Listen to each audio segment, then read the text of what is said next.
প্রতি বছরই মেহেরপুরে বৃদ্ধি পাচ্ছে পুকুর ও মাছ চাষির সংখ্যা। গত কয়েক বছরের হিসাব মতে বাংলাদেশে বছরে মাছের চাহিদা প্রায় 42 লাখ টন এবং জনপ্রিয় কয়েকটি মাছের ব্যাপক উৎপাদন সম্ভব হওয়ার কারণে চাহিদা পূরণের পর প্রতি বছর কিছুটা উদ্বৃত্ত থাকে। গবেষকরা বলছেন, অন্তত 3টি মাছই দেশের মাছ উৎপাদনের চিত্র পাল্টে দিয়েছে। তবে এর মধ্যে 2টি মাছ দেশীয় হলেও এর বিস্তার সম্ভব হয়েছে বিদেশি প্রজাতির কারণে। এখন বাজারে সবচেয়ে সহজলভ্য এই 3টি মাছ হলো কই, পাঙ্গাস আর তেলাপিয়া। বিদেশি প্রজাতির কই ও পাঙ্গাস আসায় মাছ দুটো সাধারণ মানুষের জন্য সহজলভ্য হয়েছে। আর দেশি জাতের মাছে গ্রোথ খুব কম, সে তুলনায় বিদেশি প্রজাতির কই মাছ ও পাঙ্গাস মাছ দ্রুত বর্ধনশীল। এ কারণেই চাষের ক্ষেত্রে তেলাপিয়ার বাইরে এ দুটো মাছ বেশি আকর্ষণীয় খামারিদের কাছে।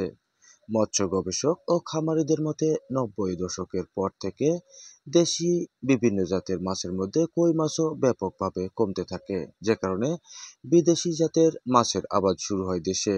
পূরণ হতে থাকে মাছের চাহিদা। মাছ চাষ ইতিপূর্বে তেমন একটা লাভ না হলেও এখন কিন্তু যথেষ্ট পরিমাণে লাভ হচ্ছে, যদিও মাছের খাবারের দাম তুলনামূলকভাবে বেশি। তারপরেও কিন্তু থেমে নেয় মাছ চাষিরা তাদের মাছ চাষ থেকে।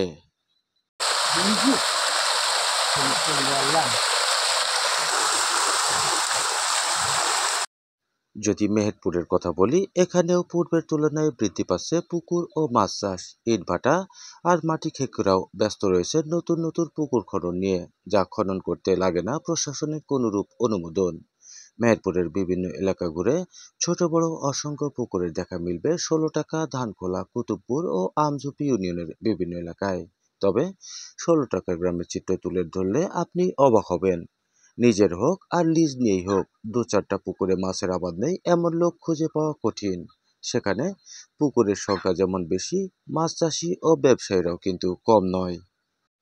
এমনও লোক রয়েছেন যারা 20-30টা পুকুরে মাছ চাষ করে থাকেন। যারা লিজ নিয়ে থাকেন তারা প্রতিটা পুকুর মালিককে বছরে কমপক্ষে প্রতি পুকুর বাবদ 2 থেকে 3 লাখ টাকা দিয়ে থাকেন, যা অন্যান্য গ্রামে পরিলক্ষিত হয় না। আর পুকুরের কথা কি বলবো, একবার 16টাকা গ্রামে গেলেই বোঝা যায় কতটা পুকুর সে গ্রামে রয়েছে।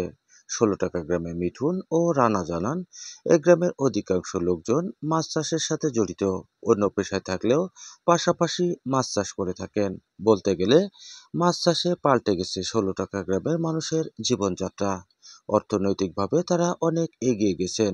শুধু পাঙ্গাস নয়, পাশাপাশি অন্যান্য মাছের আবাদ হয়ে থাকে এই গ্রামে। গ্রামের সকলেই মাছ চাষ করায় পুকুর থেকে মাছ চুরির ঘটনাও ঘটে না। পাঙ্গাস মাছ, তেলাপিয়া মাছ, রুই মাছ, সিলভার মাছ। খরচ কেমন আবাদ করতে? আবাদ করতে প্রচুর টাকা খরচ, হিসাব নাই টাকা। কত বিঘাতে? 12-14 বিঘা হবে পুকুরটা।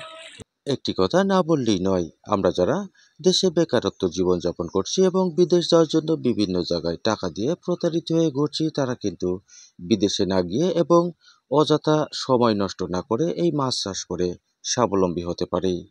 সেই ক্ষেত্রে কৃষি ও মৎস্য বিভাগ আপনাকে সাহায্য করবে। মাজিদ আল মামুন, 16টাকা, মেহেরপুর।